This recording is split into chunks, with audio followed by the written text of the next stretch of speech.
Assalamualaikum warahmatullahi wabarakatuh. Pada kesempatan kali ini, saya dan teman-teman akan mengisahkan kehidupan dari Nabi kedua, yaitu Nabi Idris. Nabi Idris juga dikenal dengan nama Akhnuh bin Yarid. Kita mulai dengan silsilah Nabi Idris.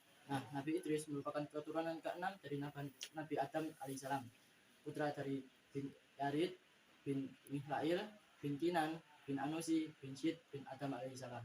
Ibu dari Nabi Idris bernama Asyud, dan ayahnya bernama Yarid. Beliau hidup di dunia selama 345 tahun lamanya. Hal ini tertera di Quran Surat Maryam ayat 56 sampai 57.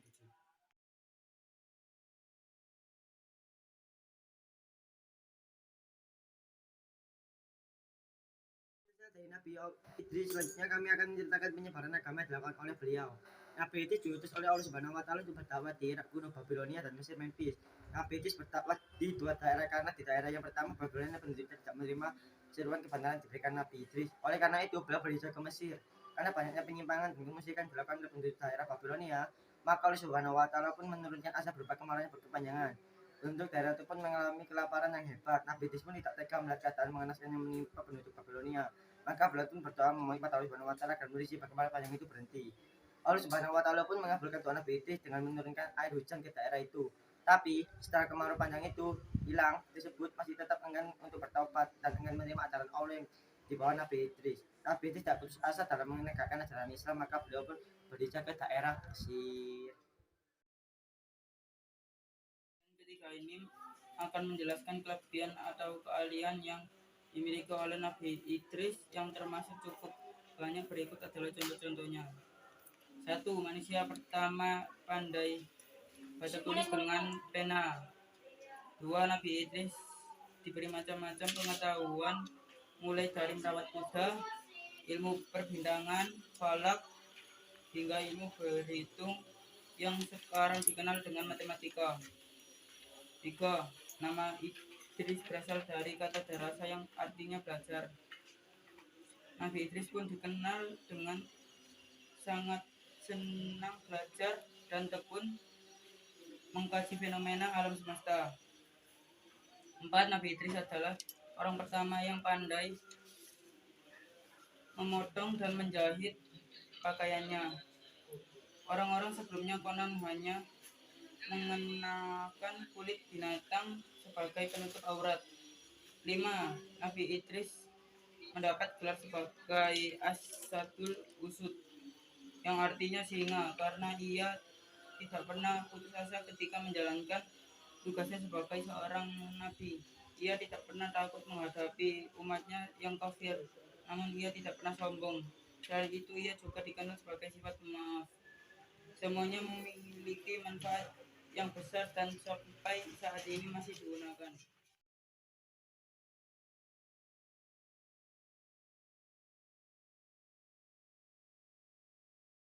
Kali ini kami akan menceritakan contoh kisah Nabi Idris yang cukup terkenal, yaitu ketika Nabi Idris merasakan meninggal dan hidup kembali. Pada suatu malam, Nabi Idris kedatangan seorang tamu yang membawa buah-buahan. Tanpa beliau sadari, seseorang itu adalah malaikat Israel yang menyamar menjadi manusia biasa. Setelah 4 hari mereka berdoa akrab, Nabi Idris pun bertanya, "Siapakah engkau?" Orang tersebut menjawab bahwa dia adalah malaikat Israel yang maksud kedatangannya bukan untuk mengambil nyawa, melainkan hanya rindu dengan Nabi Idris.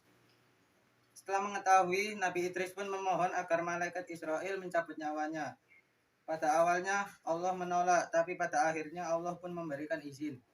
Saat sakratul maut, Nabi Idris merasakan sakit yang sangat luar biasa sehingga membuat malaikat menangis. Setelah mati, Allah menghidupkan kembali Nabi Idris. Sejak kejadian itu, Nabi Idris semakin giat mengajak umatnya untuk senantiasa membuat kebaikan, taat kepada Allah, dan menjauhi segala larangannya.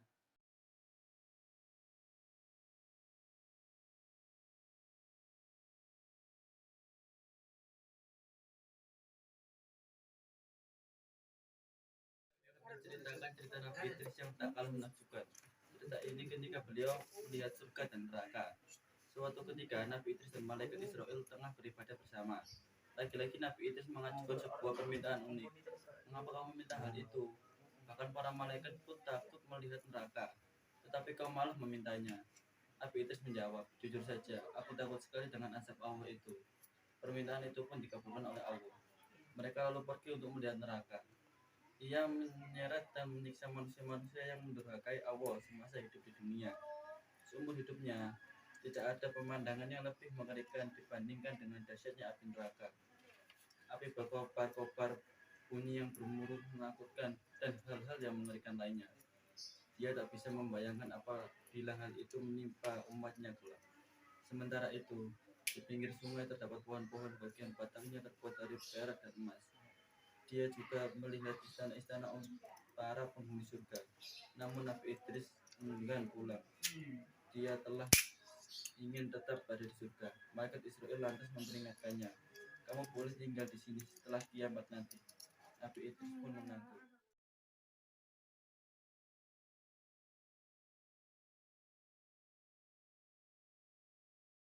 Yang terakhir, kami akan menceritakan kematian dari Nabi Idris alaihissalam.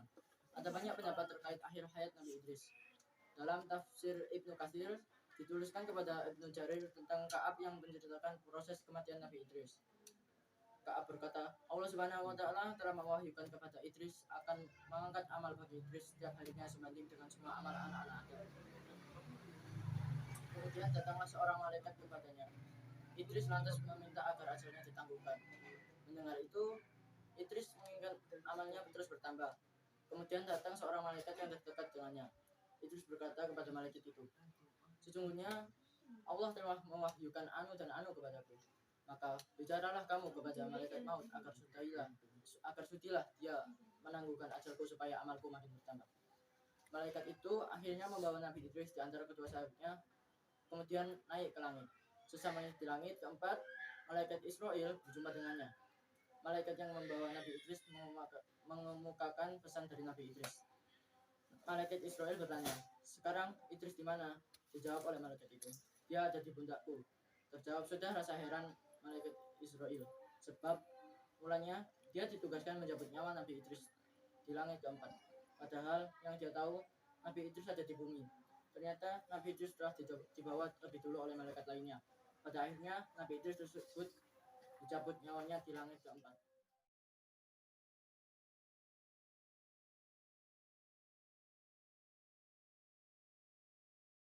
Kisah Nabi Idris yaitu beliau mengajarkan bahwa untuk menjadi manusia mulia, maka seseorang harus beriman kepada Allah Subhanahu wa taala dan rajin belajar, sebab mereka yang ahli ibadah namun tidak berilmu derajatnya lebih rendah dari mereka yang ahli ibadah lagi berilmu.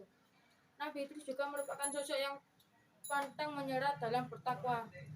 Itu saja yang bisa kami sampaikan. Mohon maaf bila kita terdapat kesalahan kata. Akhirul kata, wassalamualaikum warahmatullahi wabarakatuh.